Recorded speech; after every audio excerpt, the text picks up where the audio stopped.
I'm thrilled with the level of international engagement from across the public and private sectors that we're seeing here this morning at CyberTech New York. Cybersecurity is very much a team sport, and the more partner capacity we can build to increase our advantage over an ever-evolving set of adversaries, the better.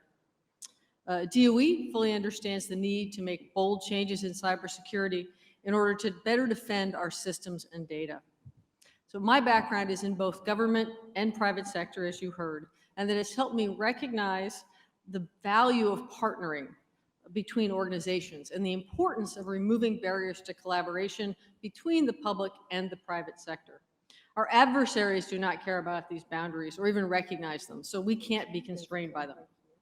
Our current administration, through the executive order improving our nation's cybersecurity, has recognized that incremental improvements will not give us the security we need. We need to make bold changes and significant investments in order to defend the vital infrastructure that underpins the American way of life and our global economy. The scope of these improvements must include systems that process data and those that run critical infrastructure and safety systems. Additionally, the administration is committed to increase spending to address cybersecurity technical debt and modernize aging infrastructure. However, as you all know, there are never enough resources to address everything, so we must prioritize cybersecurity projects relative to the risk they reduce and measure their value and optimize spending. So you heard Admiral Rogers talk about risk. You've heard other speakers this morning talk about risk. We must take a risk-based perspective to our problems. So my office provides leadership and cybersecurity services for both information technology and operational technology across the Department of Energy. This includes internal operations, research activities in our national labs, and the power generation and transmission managed by our power marketing administrations.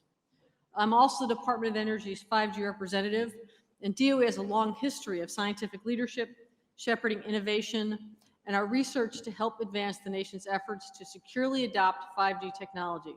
This is important to build on, an important opportunity to build on DOE's legacy. With our 5G efforts, we are building on existing programs and capabilities at DOE and empowering our experts, especially at DOE's national laboratories, who are working at the leading edge of wireless communications research and applications. So we have a responsibility for protecting the department's systems and information, and we rely on public-private partnerships to inform my office's mission, to enable the department to ensure America's security and prosperity by addressing its energy, environmental, and nuclear challenges through transformative science and technology solutions. It is difficult to overstate the depth and breadth of the DOE mission. Our department is responsible for a vital range of missions, including securing our nation's nuclear weapons stockpile, cleaning up the environmental impact of the Manhattan Project, researching and developing next-generation clean energy technologies that will power the future, and securing the energy grid from all hazards, including everything from hurricanes to cyber attacks. What's more, the work we do enables wide-ranging missions that help advance Secretary Granholm's and the administration's top 3 priorities: combating the climate crisis, creating clean energy union jobs, and promoting energy justice. While it's almost overwhelming what we can accomplish as a department with such a broad, expansive mission, it's clear that each of these mission areas and the priorities pose unique challenges that require us to confront a different risk landscape.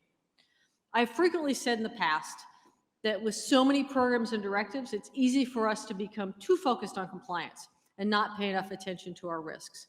I've been pleased to see during the time I was away from the federal government that we made significant strides in refocusing on risk management.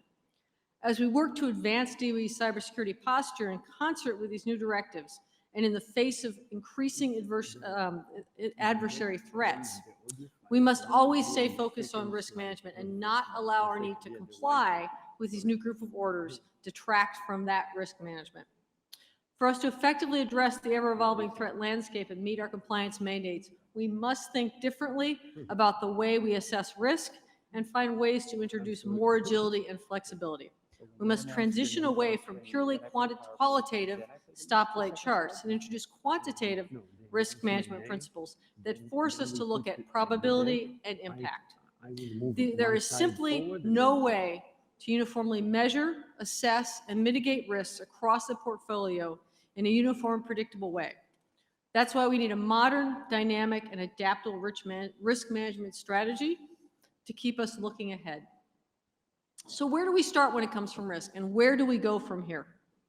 When it comes to the efforts we are pursuing across the enterprise, our Chief Information Security Officer has been partnering with Doug Hubbard, who I happen to know through Sam Savage and his nonprofit Probability Management. So it's a very, even this country, which is much bigger than Israel, is a very small country at times as we work together and meet people. Doug is going to speak later this afternoon.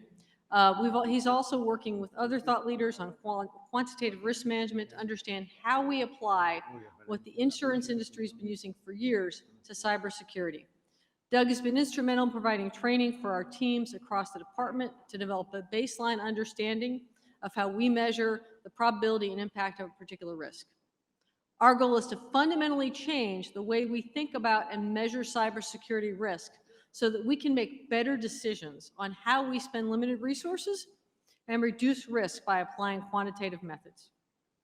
We've started to put this into practice in our department.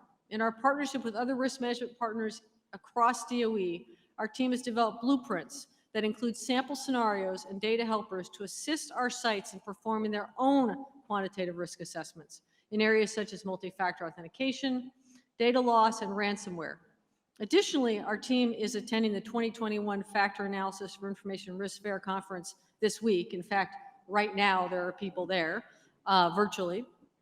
And they're working with thought leaders in cyber and operational risk management to continue to learn best practices and expand our partnerships in this space. The increased number of ransomware attacks across the world has certainly gotten the attention of businesses and technology leaders and corporate boards.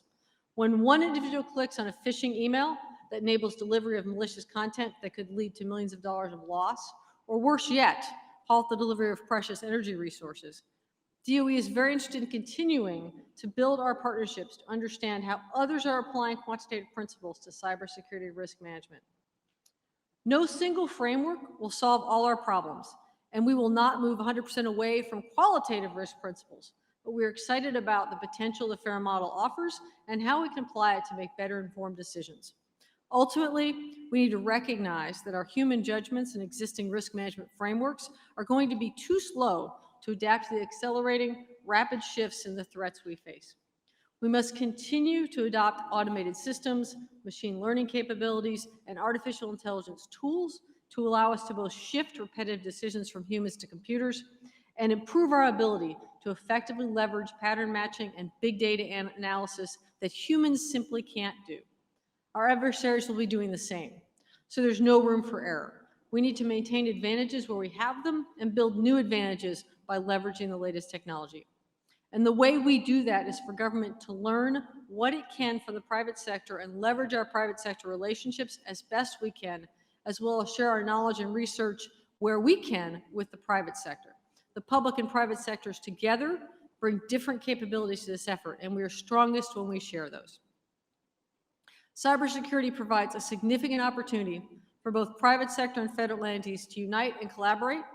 I know for a fact that both sides have much to learn from each other from my experience being on both sides of that divide, if you want to call it one. In conclusion, our goal is always to be leading the charge on adapting a range of new and shifting tactics, strategies, and tools that we need to maintain our advantages and strengthen our defenses. By using quantitative analysis of risk management in combination with new qualitative capabilities, we can ensure that DOE and our partners in the interagency provide sector and global allies like our counterparts in Israel and do not fall behind threats we face and challenges we share. Thank you for the opportunity to share these thoughts with you today, and I look forward to the rest of the conference.